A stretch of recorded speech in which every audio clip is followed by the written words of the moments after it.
let's bust this yoga myth. You will hurt your knee if you put your foot directly on the inside of your knee in tree pose.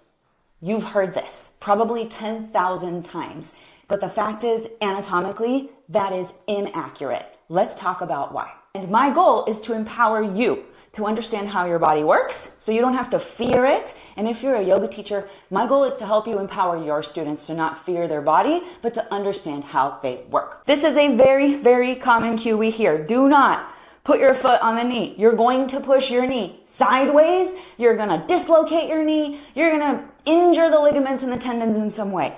The interesting part is nobody can really tell us specifically how we're going to injure our knee here. They just say you're gonna. But the actual reality is you do not have enough force in this leg to push your knee into a dislocated position. You just don't. You would need to have to be hit by a horse to take your leg in that direction, right?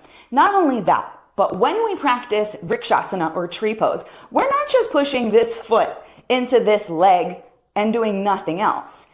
As this foot pushes into this leg, your leg is pushing back into your foot. What does that create? That neutralizes the sideways pressure of this foot because you're pressing against it in the opposite direction. It creates stability and it pulls everything into the midline. And as you know, the midline is something we really love in yoga. From hugging into the midline, you can rise up, you can get longer, you can get lifted, and you can get engaged.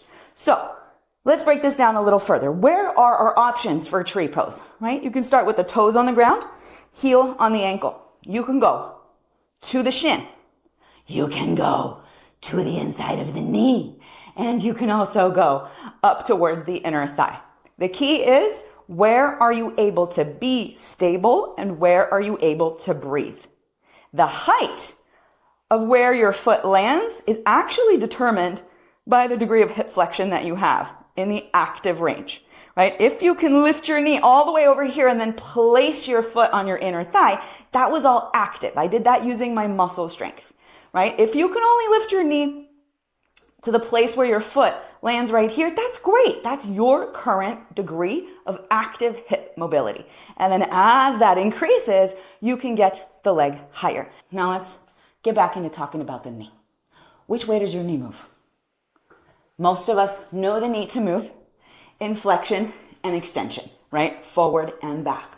But secretly, or not so secretly, your knee has the ability to rotate. Your shin has the ability to rotate very slightly from the knee. And we do have a little bit of lateral movement as well.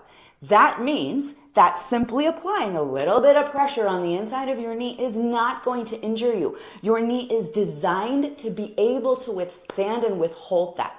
Your knee is also held together by really strong tendons and ligaments that really stabilize that joint. So placing your little foot there is not anything you need to worry about.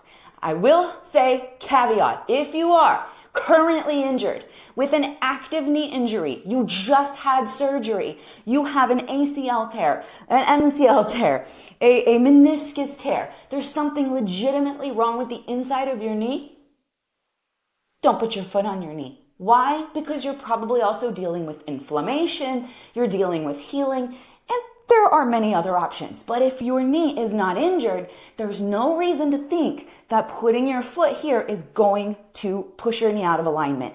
If that were true, how would we justify alignment for a pose like lizard, where we turn the foot out and then take the hand and push it into the knee? Yeah, that's the same movement. Only here we've got a little ankle sickle going on. Our alignment's all out of whack, but we do this all the time and we don't fearmonger ourselves. So why would a foot be a problem? And what about for a pose like Ardha Matsyendrasana? You're putting your elbow on the outside of your knee and you're pushing. If the knees were that sensitive, we probably would grab another part of the body. We wouldn't put our elbow next to our knee. Have you ever done a jumping jack? When you jump your legs out, that's lateral movement of the knees. This is force. We are landing with force applied to the outer leg. If our knees can hold this, why can they not hold this? If you try the movements in your body, you'll feel that there isn't really anatomically a significant reason to avoid the knee. Now, the reason this cue exists is because we're teaching in general yoga classes with the general public. And in the general public, we're gonna have people who are potentially injured, who are potentially rehabbing injuries, who are potentially not very physically aware of their body. And that is totally fine. Give options. Starting low, coming up a little higher, but there's no need to say, put your foot here, don't put it on your knee, you're gonna hurt yourself. That is what we call fear mongering because it's unsubstantiated by science. We're not backing up the claim that we're making. We're just saying it to our students. And when we are yoga teachers, our students elevate us on a little bit of a pedestal, whether we like it or not. So what we say, they listen to. And it's extra important to make sure that what we say is empowering, anatomically accurate, and taught in such a way that helps the student learn about their body.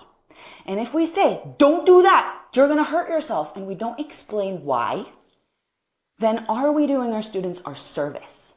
Or are we doing them a disservice? There are so many people who walk into my yoga room afraid of their bodies. No, but I can't do that. My teacher told me it would hurt my knee. No, but I can't do that. My teacher said I would hurt my shoulder.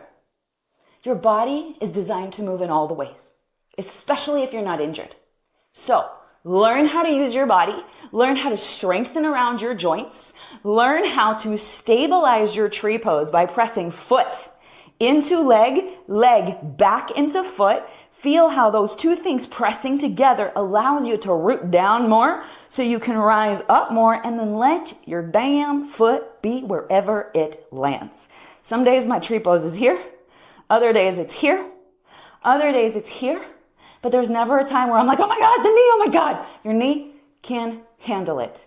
If you were pushing backwards into your knee, if you're pushing on the front, that might be an issue for hyperextended people. Yeah, people whose knees are already hyperextended. If we were to push the front of the knee to the back, that would exacerbate that issue. But we're not going front to back. We're going side to side and side to side. Has a lot of laterally stabilizing ligaments and tendons, and you don't need to worry about your knee. I hope this was helpful. If you want more content like this, be sure to follow this channel, and I'll see you in the next video.